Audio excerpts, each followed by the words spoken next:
আসসালামু আলাইকুম।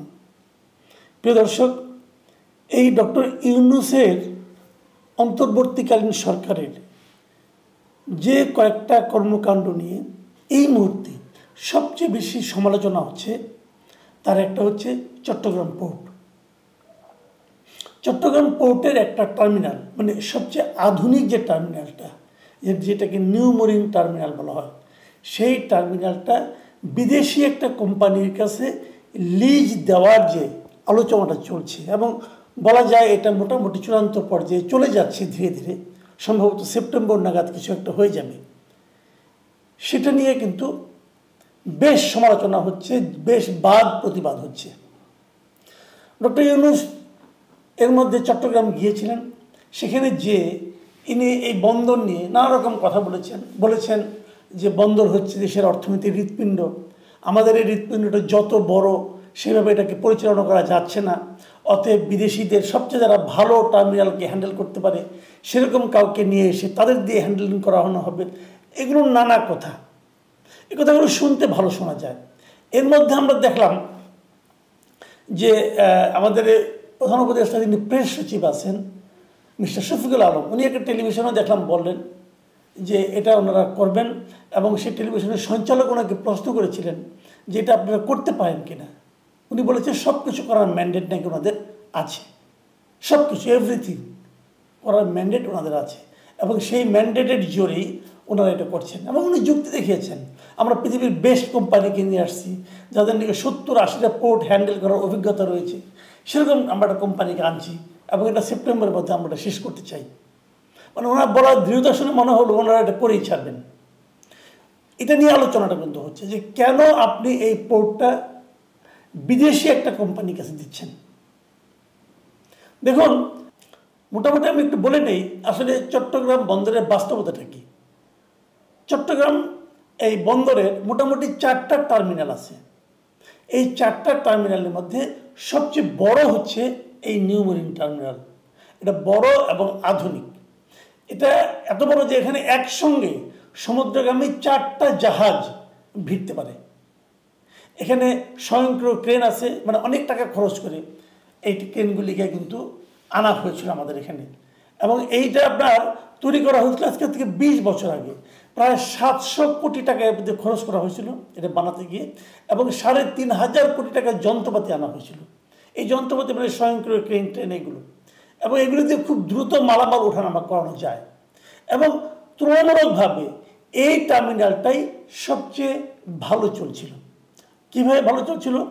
যে বন্দরে একটা হিসাবে দেখা গেছে যে গত বছর সব বন্দরে তো সবগুলি টার্মিনালের একটা লক্ষ্যমাত্রা থাকে, তারা কী পরিমাণ কন্টেনার হ্যান্ডেলিং করতে পারবে, ওঠানামা করতে পারবে।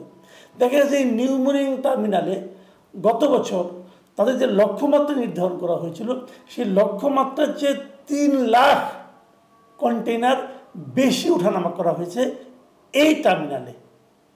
সেই হিসাবে এটা হচ্ছে সবচেয়ে লাভজনক টার্মিনাল, এবং আর্থিক বিবেচনাতেও এই টার্মিনালটা খুবই লাভজনক। এখন যে টার্মিনালটা লাভজনক সেটাকে কেন আপনি বিদেশি একজন বিনিয়োগকারীর কাছে দিয়ে দেবেন? ডক্টর ইউনূস বলেছেন যে তারা বিদেশি বিনিয়োগকারীর কাছে দিবেন, তারা এখানে ইনভেস্ট করবে, ইনভেস্ট করার পর এটাকে আরও আধুনিক করবে, করে তারপর একটা সার্টেন টাইম পর্যন্ত, ধরা যাক 15 বছর 20 বছর তারা সেটা পরিচালনা করবে, করে তাদের বিনিয়োগটা তুলে নেবে, তারপর তারা সেটা আবার আমাদের বন্দরের কাছে দিয়ে যাবে। কিন্তু তারা এখনো স্পষ্ট করেনি তারা কোন খাতে কত বিনিয়োগ করবে। আসলে যাদের এই টার্মিনাল সম্পর্কে ধারণা আছে তারা অনেকেই বলবেন আসলে না, এই টার্মিনালে নতুন করে বিনিয়োগ করারও কিছু নাই, কারণ এটা একটা পরিপূর্ণ টার্মিনাল। মোটামুটি এখানে যা যা থাকা লাগে একটা টার্মিনালে সবই এখানে আছে। তাহলে এখানে নতুন করে কে বিনিয়োগ করবে? আবার এটার এক পাশে কিন্তু আছে নৌঘাটি, আমাদের নৌবাহিনীর ঘাঁটি। নৌঘাঁটি থাকার কারণে এটাতে ওদিক দিয়ে সম্প্রসারণ করবে সেটাও কিন্তু পারবে না।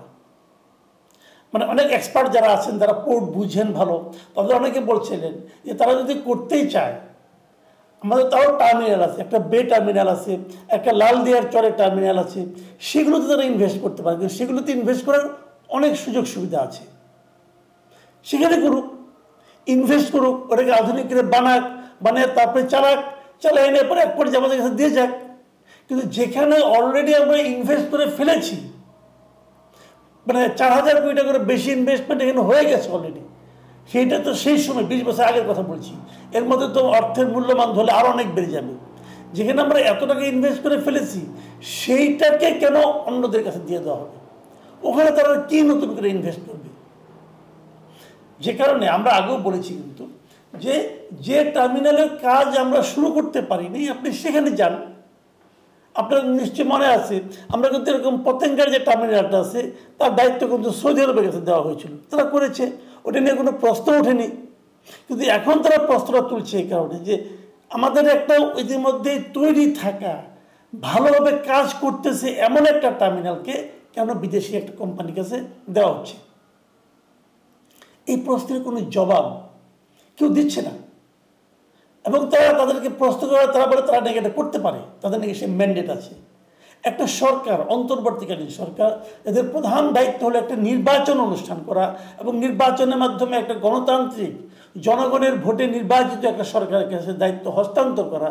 তারা বলছে তাদের নাকি এগুলি করার অধিকার আছে এবং এগুলো নাকি সংস্কারের মধ্যে পড়ে। তারা বলছে তাদের ম্যান্ডেটটা হলো সংস্কারের, কাজে সংস্কারের মধ্যে সব কিছুই পড়ে। মানে যা কিছু করবে নতুন কিছু ওটাই নাকি সংস্কারের মধ্যে পড়বে বলছে, আমাদের শুনতে হচ্ছে। এবং ভেরি ইন্টারেস্টিংলি এই বিষয়ে আমি আমাদের পলিটিক্যাল পার্টিগুলো, দুই একটা বাম পার্টি ছাড়া, যেটা বাম ঘোরানা দুই একটা পার্টি ছাড়া আর কেউ এটা নিয়ে কোনো প্রতিবাদ করছে না।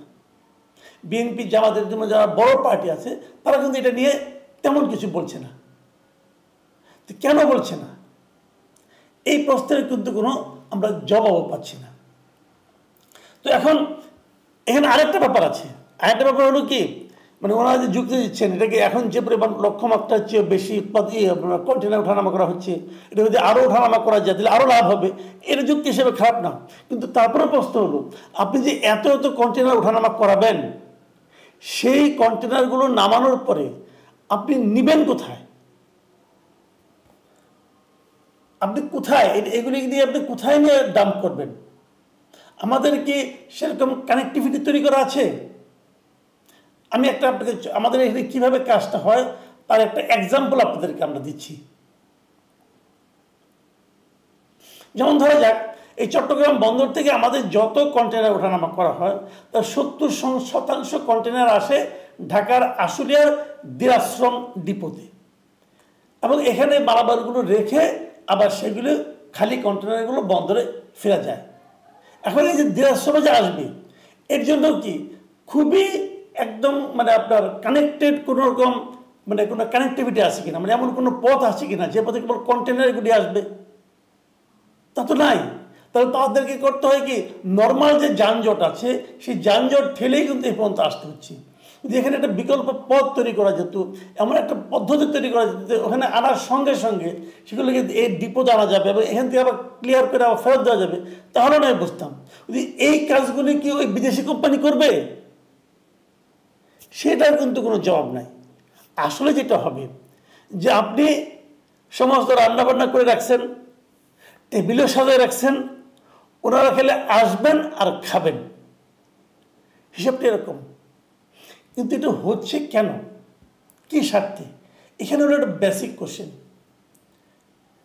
বামপন্থী রাজনীতিবিদ মিস্টার সাইফুল হকের একটা মন্তব্য পড়লাম, উনি কিন্তু এই কথাটা খুব সিরিয়াসলি বলেছেন এবং উনি বলার চেষ্টা করেছেন যে এই ধরনের টার্মিনালকে, আমাদের সবচেয়ে চালু টার্মিনালটাকে, সবচেয়ে ব্যস্ত টার্মিনালটাকে আমরা যদি একটা বিদেশি প্রতিষ্ঠানের কাছে দিই, সেখানে কিন্তু আমাদের দেশের নিরাপত্তা এবং সার্বভৌমত্ব কিন্তু প্রশ্নের মুখে পড়তে পারে।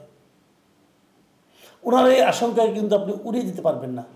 মাথায় রাখবেন, এখন কিন্তু কিছু আলোচনা হচ্ছে। সেটা কি? সেটা হলো কক্সবাজার থেকে, আমাদের সীমান্ত জেলা কক্সবাজার থেকে রাখাইনে একটা মানবিক করিডোর দেওয়ার কথা হচ্ছে।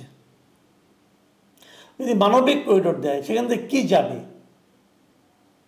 যা যাবে সেগুলো কীভাবে এই দেশে আসবে? সেটা কি পোর্টের মাধ্যমে আসবে? তাহলে সবচেয়ে লাভজনক হয় বিমানে আসার চেয়েও। পোর্টের মাধ্যমে আসলো, এখান থেকে কক্সবাজার একদম কাছে চলে গেল। কাজে যদি বিদেশিদের কাছে আপনি এটাকে হ্যান্ডেলিং করার দায়িত্বটা দেন, ওখান থেকে কী আসবে কী আসবে না তার জবাবদিহিতা কি আর স্বাভাবিক পর্যায়ে থাকবে? আসলে হচ্ছেটা কি? এটার সঙ্গে কি এটা মেলানো যাবে? নাকি এটা মেলাতে গেলে কেউ আবার বলবে যে তাদের ম্যান্ডেটের উপর হাত দিয়ে দিয়েছি আমরা, তাদেরকে সেই ম্যান্ডেট দেওয়া হয়েছে। তাদেরকে কি ম্যান্ডেট দেওয়া হয়েছে আমাদের দেশের একটা অঞ্চলকে ঝুঁকির মুখে ফেলে দেওয়ার? তাদেরকে কি ম্যান্ডেট দেওয়া হয়েছে একটা মানে শান্ত দেশকে একটা যুদ্ধের মুখে ঠেলে নিয়ে যাওয়ার? তারা অবশ্য বলছে যে এটা করলে পরে পরবর্তী সময়ে আমরা রাখাইন রাজ্যের সঙ্গে আরাকান আর্মির সঙ্গে একটা আলোচনার মাধ্যমে আমাদের এখানে থাকা রোহিঙ্গাদের ফেরত পাঠাতে পারবো। সেটাও কি সম্ভব হবে? কোনো গ্যারান্টি আছে? যদি না হয় তাহলে আমরা কেন সেই ঝুঁকিতে যাচ্ছি? মানে একটার সঙ্গে একটাকে ইন্টারকানেক্টেড। তা না হলে হঠাৎ করে এই পোর্টটাকে এত দ্রুততার সঙ্গে এত গুরুত্ব দিয়ে এখনই বাইরের একটা প্রতিষ্ঠানের কাছে দেওয়ার চেষ্টা হচ্ছে কেন? এই সবগুলোকে মিলিয়ে ভাবতে হবে। প্রিয় দর্শক, আমি কথাগুলি বললাম, আপনারা ভাবুন। এখন এ পর্যন্তই। আল্লাহ হাফেজ।